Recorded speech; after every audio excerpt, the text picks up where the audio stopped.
Hello friends, कल हमने metals and non metals में एक फ्लो चार्ट किया था डिस्कस। वो फ्लो चार्ट किसके बारे था? कंसंट्रेशन ऑफ ओर्स के बारे में था, और ओर्स में से एलिमेंट्स को या मेटल्स को कैसे एक्सट्रैक्ट करते हैं।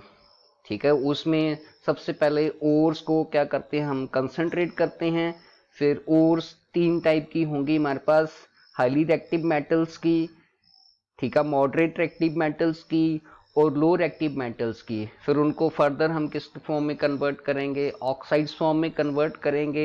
अगर है तो उसको कन्वर्ट नहीं करेंगे, अगर नहीं है, अगर कार्बोनेट में है, सल्फाइड ओर्स हैं, तो उसे ऑक्साइड फॉर्म में कन्वर्ट करेंगे। फिर उसके बाद उसकी क्या करेंगे, हम रिडक्शंस करेंगे।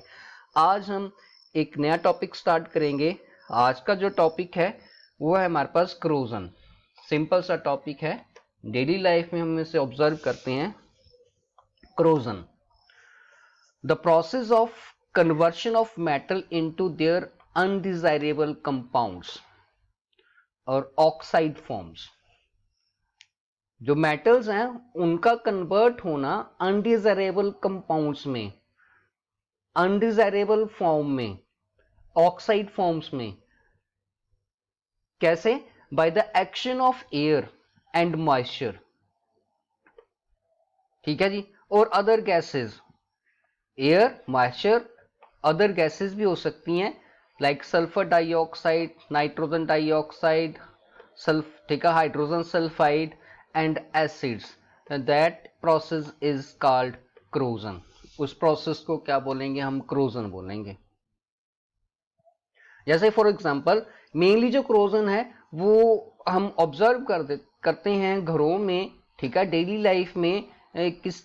किस में? आयरन में,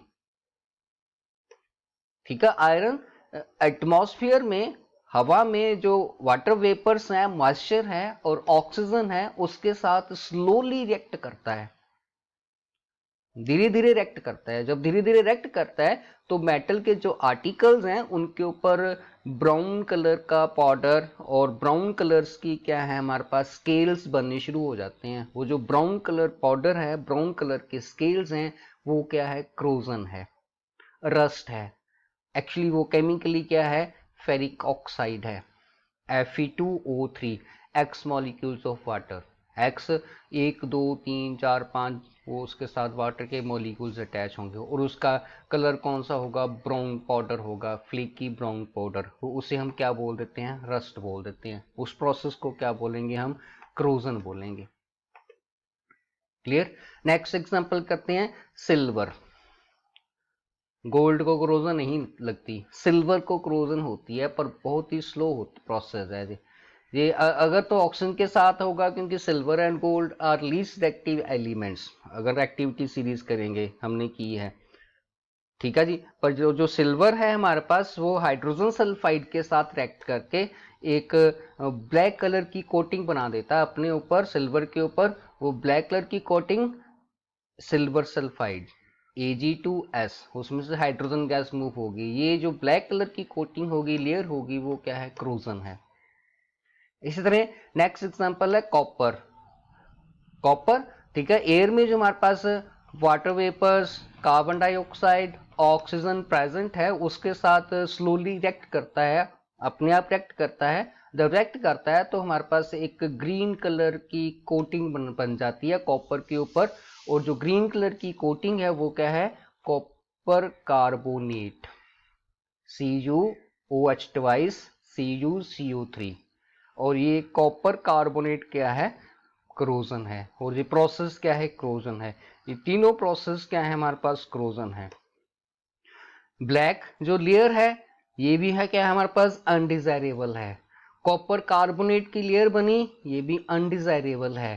फेरिक ऑक्साइड की लेयर बनी, ये भी अनडिजायरेबल है। ये और ये तीनों कौन सी फॉर्म में है? ये अब ये ऑक्साइड्स फॉर्म में है। और ये क्या करती हैं? नुकसान करती हैं, प्रॉपर्टी को, ठीक है, लॉस में पहुंचाती हैं। और इस प्रोसेस को, जंग लगने के प्रोसेस को, रस्टिंग को क्रोजन बोलते हैं। एक्चुअली है क्या? ये ऑक्सीडेशन प्रोसेस है, ऑक्सीडेशन हो जाएगी मेटल की। क्लियर? अब ऑक्सीडेशन को, ठीक है जी, दो कंडीशंस हैं ऑक्सीडेशन या रस्टिंग होने के लिए। Mainly first presence of oxygen means air, और सेकंड प्रेजेंस ऑफ मॉइस्चर और वाटर। अब हम इससे बच सकते हैं, इसको रोक सकते हैं। रस्टिंग को कैसे रोक सकते हैं, कौन कौन से मेथड्स हैं हमारे पास? मेनली एक सिंपल सा मेथड है। अगर हम ऑक्सीजन की सप्लाई को और मॉइस्चर की सप्लाई को या उसके कॉन्टेक्ट को आयरन आर्टिकल से, जो मेटल्स हैं जिनकी रस्टिंग होती है, उनसे उसकी सप्लाई को, उसके कॉन्टेक्ट को कट ऑफ कर दें, तो वो मेटल प्रिवेंट हो जाएगी हमारे पास, उसकी प्रिवेंशन हो जाएगी। क्लियर? फर्स्ट मेथड है बाय बैरियर प्रोटेक्शन। बैरियर लगा देंगे, जैसे फर्स्ट अप्लाइंग ऑयल और ग्रीस। अगर उन आर्टिकल के ऊपर हम, ठीक है, आयरन ऑयल और ग्रीस अप्लाई कर देंगे। ऑयल और ग्रीस क्या होंगे? जो आयरन के ऑब्जेक्ट्स होंगे उनको एयर और मॉइस्चर से कांटेक्ट नहीं बनाने देंगे। अगर कांटेक्ट नहीं बनेगा तो रस्टिंग नहीं होगी। Next, applying coat of paint. घरों में हमने, ठीक है जी, अपने होम में, घरों में हमने ग्रिल्स लगाई हैं, गेट लगाए हैं, और जितने भी हमारे पास आयरन के, स्टील के, ठीक है जी, जो हमारे पास आइटम्स होंगी हाउस होल्ड, उनको किया होगा, पेंट किया होगा। अब पेंट क्या है? प्रिवेंशन है रस्टिंग से। पेंट क्या करती है? आयरन को कांटेक्ट में नहीं आने देती। किसके? ऑक्सीजन एंड मॉइस्चर के। अगर वो कांटेक्ट में नहीं आएगा आयरन, किसके? ऑक्सीजन और मॉइस्चर के, तो वो सेफ है, उसे जंग नहीं लगेगा, उसकी क्रोजन नहीं होगी, उसकी रस्टिंग नहीं होगी। नेक्स्ट मेथड है बाय इलेक्ट्रोप्लेटिंग। इलेक्ट्रोप्लेटिंग में नॉन कोरोडिंग मेटल्स लाइक निकल एंड क्रोमियम की हम इलेक्ट्रोप्लेटिंग के साथ, निकल और क्रोमियम के साथ हम जो जिन मेटल्स की रस्टिंग हो जाती है उनके साथ हम उसकी प्लेटिंग कर देते हैं, इलेक्ट्रोप्लेटिंग कर देते हैं। निकल और क्रोमियम की लेयर उसके ऊपर क्या कर देंगे? हम स्प्रेड कर देंगे इलेक्ट्रोलाइसिस के साथ, उसको इलेक्ट्रोप्लेटिंग बोल देते हैं। जितने हमारे पास बाईसाइकिल हैं, ठीक है, मोटरसाइकिल्स हैं, उनके हैंडल्स हैं, ठीक है जी, वो सभी किसके बने हैं? आयरन के बने हैं। और आयरन के बने हैं तो उसको क्या होगी? क्रोजन होगी, रस्टिंग होगी। अब उसके बचने के लिए उनके जो हैंडल्स होते हैं, रिम्स होते हैं, ठीक है जी, और जो छोटे छोटे हमारे पास क्या है, मटेरियल्स हैं, एसेसरीज हैं, वो उनकी क्या की होगी?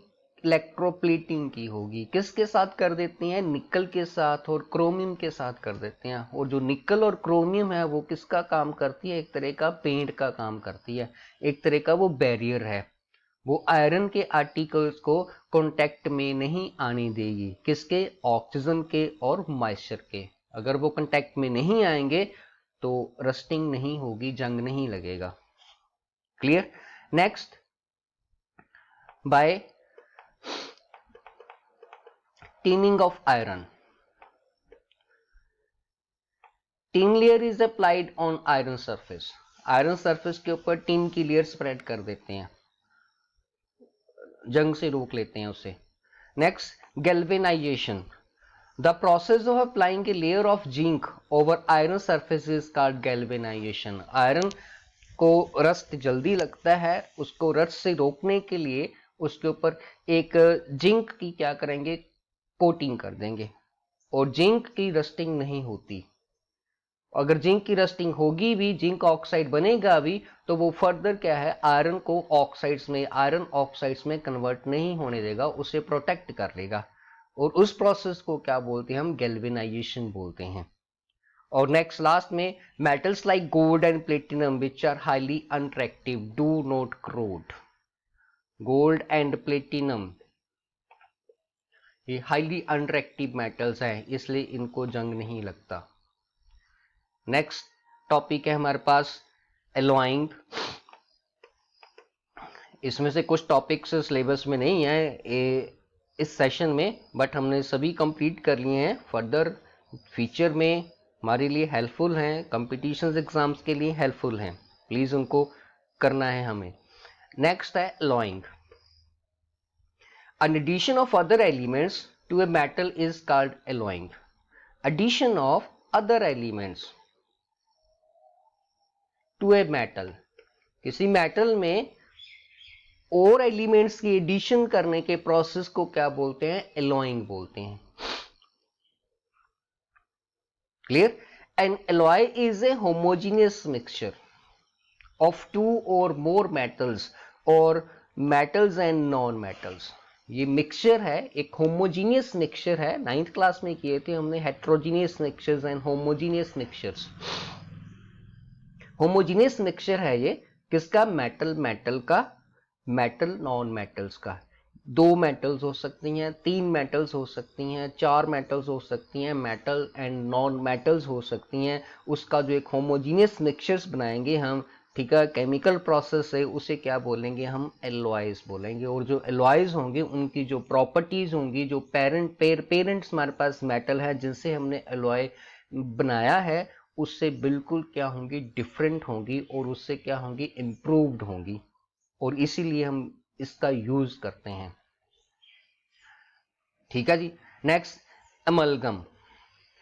If one of the component of the alloy is mercury, it is called an amalgam. अगर एलॉय में कोई एक कंपोनेंट उनमें से क्या जरूरी कंडीशन है, किसका होगा? मर्करी होगा, फिर हम उसे क्या बोल देंगे? अमलगम बोल देंगे। Next, process of alloying. Alloying करते हैं कैसे हैं? ठीक है जी। अब sorry very sorry, purpose of alloying. Purpose क्या है एलॉइंग का? सबसे पहले तो पर्पस है इंक्रीजिंग ठीक है, स्टेबिलिटी। उसकी स्टेबिलिटी इंक्रीज करने के लिए, मेटल्स की हार्डनेस इंक्रीज करने के लिए, उसकी टेंसाइल स्ट्रेंथ को इंक्रीज करने के लिए। ठीक है जी। उनके जो मेल्टिंग पॉइंट्स हैं उनको क्या करने के लिए? लोअर करने के लिए, डिक्रीज करने के लिए हम क्या करते हैं? एलॉइंग करते हैं। मेटल्स की प्रॉपर्टीज को इंप्रूव करने के लिए एलॉइंग करते हैं। अब एलॉइंग की इंपॉर्टेंस क्या है और यूजेस क्या है? ठीक है जी। जैसे आयरन और स्टील गेट इजिली रस्टेड, ठीक है, पर जो एलॉयज होंगे आयरन के, ठीक है, या स्टील के, such as stainless steel, do not get rust. उसे जंग नहीं लगता कभी भी, वो खराब नहीं होती वो। ठीक है जी। Alloyed gold is harder than pure gold. अगर प्योर गोल्ड लेंगे वो बहुत सॉफ्ट होगा, वो उसके क्या कर देते हैं? एलॉइंग कर देते हैं। ठीक है जी। जब एलॉइंग करेंगे तो गोल्ड जो होगा हमारे पास क्या हो जाएगा? वो हार्ड हो जाएगा, वो टूटेगा नहीं, ब्रेक नहीं होगा। वो उसके हम, ठीक है, जो भी हमने क्या बनाना है, आइटम बनानी है, वो इजीली प्रिपेयर कर सकते हैं। Next, alloyed steels are used for making axles, ball bearings. Axles और बार बेयरिंग हम मोटर व्हीकल्स में, मोटर्स में, कार्स में, बसेस में, ट्रक्स में यूज करते हैं और इनका ही मेन इंपॉर्टेंट रोल है। अगर ये खराब होते रहेंगे तो हमारी मशीनरी का, इकोनॉमी का क्या होगा? लॉस होगा। और उससे बचने के लिए हम ये जो एक्सेल्स हैं, बॉल बेयरिंग्स हैं, किसके बनाते हैं? एलॉयड स्टील के बनाते हैं, ताकि वो जल्दी खराब ना हो और हार्ड हो। ठीक है जी। नेक्स्ट, एक सोल्डर होता है, which is an alloy of tin and lead.